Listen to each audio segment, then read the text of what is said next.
Hello, my dear students. Welcome to SJ's classes. We shall discuss a poem written by a Lebanese poet today. The name of the poet is Kahlil Gibran. I'm sure you have come across his name earlier.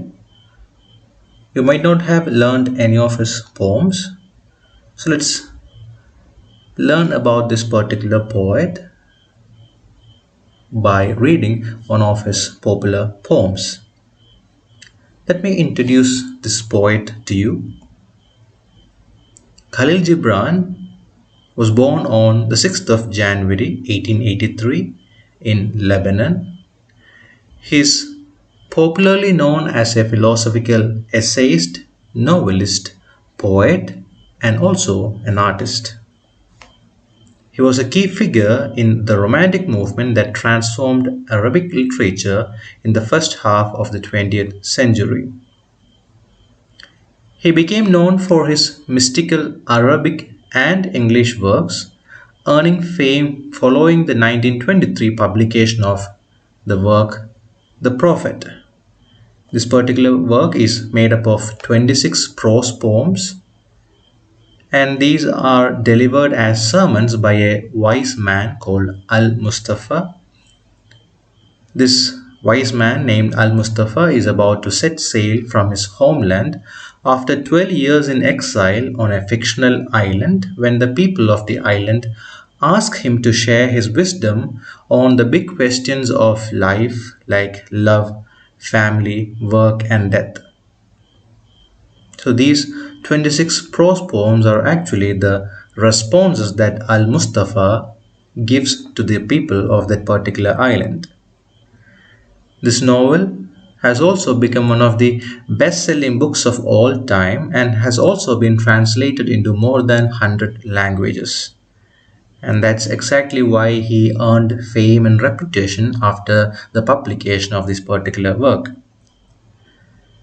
He shifted between Boston and his home country Lebanon between 1895 and 1912. He immigrated with his parents to Boston in 1895, but again returned to Lebanon in 1898, and he studied in Beirut, where he excelled in the Arabic language. Again, he returned to Boston in 1903, and that's when he published his first literary essays. And in 1912, Gibran settled in New York City and devoted himself to writing literary essays and short stories both in Arabic and in English, and also to painting. And that's why I earlier said that he is popular not only as an essayist, novelist, and poet, but also as an artist. He was highly influenced by the Bible and also the German philosopher and cultural critic Nietzsche. Friedrich Nietzsche, as well as William Blake, the English author. His writings in both languages, which are English and Arabic, deal with a variety of themes like love, death, nature, and also a longing for the homeland. And all these works are full of lyrical outpourings and are mostly expressive of Gibran's deeply religious and mystic nature. Some of his important works in Arabic are Nymphs of the Valley, 1910, A Tear and a Smile, 1914, Spirits Rebellious, 1920, The Broken Wings, 1922, The Storms, 1923, and The Procession, 1923. All these are the translated titles. These poems were written in Arabic. I have noted down the English translations of all those Arabic works. And some of his important works in English are The Madman that came out in 1918, The Forerunner 1920, The Prophet which came out in 1923, and also an adaptation of a screen adaptation of this particular work was made in 2014. Sand and Foam, which came out in 1926, and finally Jesus the Son of Man, which came out in 1928. Gibran died on the 10th of April 1931. Now let me also introduce to you the poem that we are about to discuss today. This poem is an excerpt from the work The Prophet, which is one of Gibran's most popular works. As I said earlier, this work includes 26 sermons on varied topics like love, marriage, children, houses, clothes, laws, crime, punishment, buying, selling, etc. The sermons in this work are given by Al-Mustafa, who speaks in the persona of the poet. The name Al-Mustafa means the chosen one. So the name also implies that he possesses spiritual knowledge and divine characteristics. Al-Mustafa is a man of inner purity and is believed to be the perfect man or the universal man. And it's through this particular persona that the poet speaks. In the opening sermon, which is titled The Coming of the Ship, we learn that Al-Mustafa has waited 12 years in the city of Orphalis, which is the fictionalized city or the island, for the ship that was to return and bear him back to the isle of his birth. The ship has arrived and he is about to go on board. Before he boards the ship, he is met by a woman named Almitra, who is a seeress. She prays to him to speak to the people of the Orphalis about all that he has been shown about what lies between birth and death. Each of the 26 prose poems, are sermons. And these sermons is the reply given by Al-Mustafa to all those who request him to speak about a particular topic. This poem on children is a critique of the usual expectations of parents about their children. Through this poem, he offers to guide parents on the essence of parenting. Gibran, who speaks through Al-Mustafa, envisions childhood and parenthood as spiritual journeys in which both child and parent have a transcendent task determined by God. The child, says Gibran, like an arrow is aimed at the future. The parent, like the bow, must be sturdy and stable. This is one of the important metaphors that Gibran has employed in this particular poem. He picturizes children as arrows and parents as bows. Both parents and children are in the hands of God, the divine archer.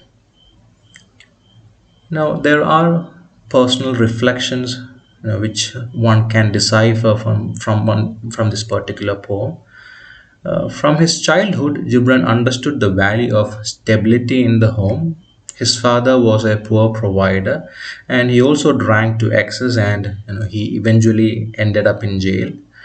And this left his family in a very poor condition. Gibran was about 8 at that time. A few years later, to escape their hopeless situation, Gibran's mother uprooted her 4 children from Lebanon and moved them to America. Because of her resourcefulness and tireless efforts, the family survived. She was a constant source of love, strength, stability, and hope, and provided Gibran with opportunities to develop his innate gifts. These qualities are mirrored in Al-Mustafa's vision of the ideal parent as the bow able to send the arrow, the child, flying swift and far into the future. So obviously there are personal reflections that turn up in this particular poem. Now let's read the poem and try to understand the verses. On Children by Kahlil Gibran. And a woman who held a babe against her bosom said, "Speak to us of children." And he said. So from the very first line we get the picture of a mother. The mother who is described as a woman who held a babe against her bosom, and she asked to this particular prophet Al-Mustafa, "Tell us of children, speak to us of children." So the mother asked the prophet Al-Mustafa to speak about children, and this is what he says. He here stands for Al-Mustafa, the prophet, and he said, "Your children are not your children." So this is an example for an oxymoron where you have opposing ideas placed together. Your children are not your children. The prophet says your children Even though they are yours, they do not belong to you. And this is indeed a shocking statement as far as the mother is concerned. The prophet continues, they are the sons and daughters of life's longing for itself. So the prophet says, your children are life's creations. You might claim them, but they are not yours. They are a product of this universe and natural forces at play, and you are just biological means to bring them to life. So you are only a medium to bring the children to life. They come to life because of this, because of the works done by the universe as well as natural forces.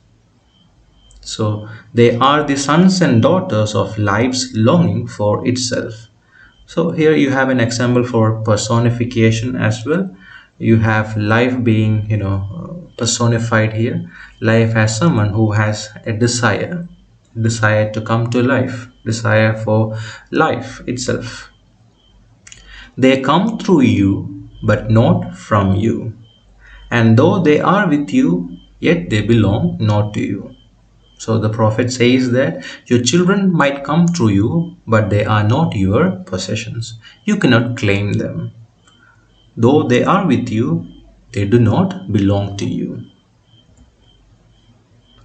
You may give them your love, but not your thoughts.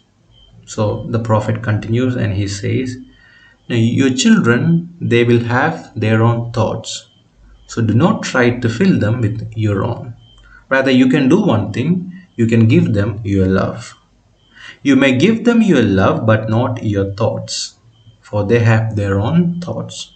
So this is quite customary in our culture, where parents try to, you know, impregnate their wards, their children, with the thoughts that they have, their thoughts about the culture, the society, the religion, the ideals, the various perceptions that we have. Parents, they try to fill their wards, their children, with these thoughts. And Gibran here says, please do not try to fill them with your thoughts, because they have their own thoughts. You may house their bodies, but not their souls. So you can keep them in your houses, but not their souls. And why? Because their souls dwell in the house of tomorrow. The house of tomorrow is a metaphor, and it stands for future. So their souls belong to tomorrow. Their souls belong to the future. They belong to the future, so you cannot claim them. And the house of tomorrow is a place which you cannot visit, not even in your dreams. So the prophet says that the parents won't even be able to witness it, which means the future, even in their dreams. So that is the kind of future, that is the kind of, time, or that is the kind of situation that will arise tomorrow in the future. And this particular time, this particular future, you will not be able to see it even in your dreams. You may strive to be like them, but seek not to make them like you. So again, we see a series of instructions being given there by the prophet. Initially he said, your children, they might be yours, but they do not belong to you. They are product of life longing for itself. They come through you, but they are not from you. They might be with you, but they don't belong to you. And then he says, please don't try to fill them with your thoughts. You can house them, but you cannot house their souls, because they belong to tomorrow.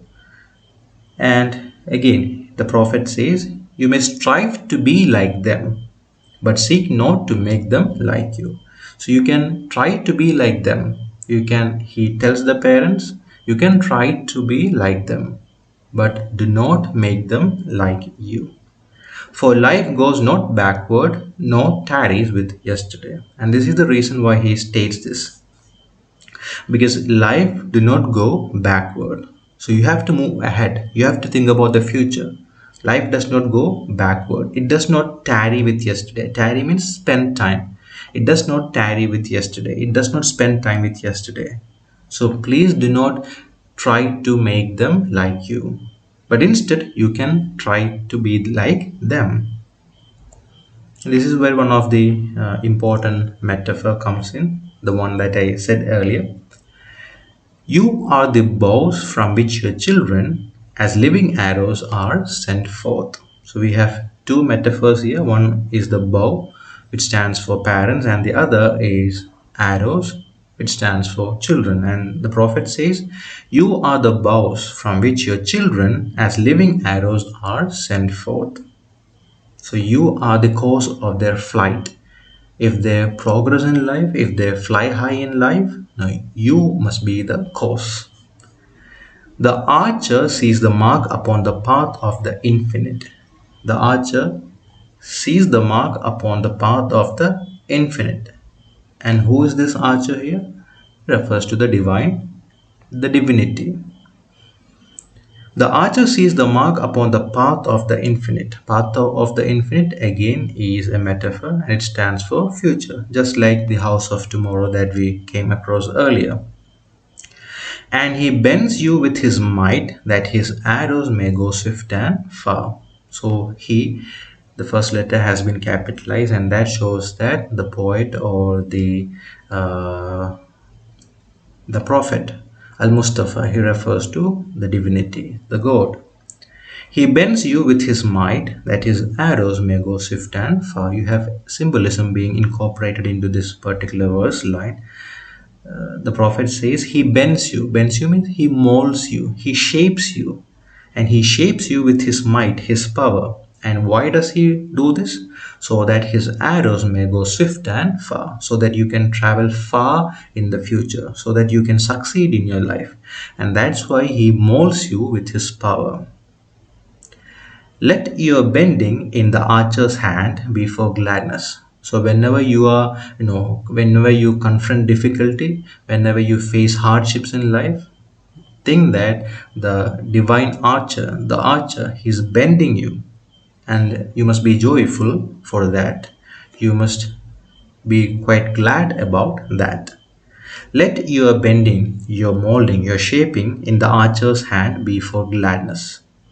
For even as he loves the arrow that flies, so he loves also the bow that is stable. So finally, the prophet ends this particular stanza by stating that the God not only loves the arrow but also the bow which is stable.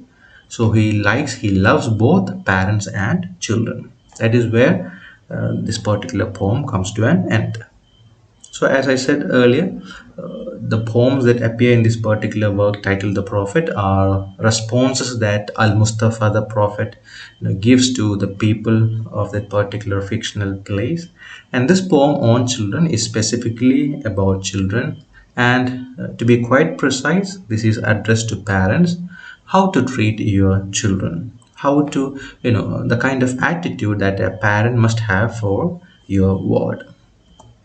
Thank you so much for being with me.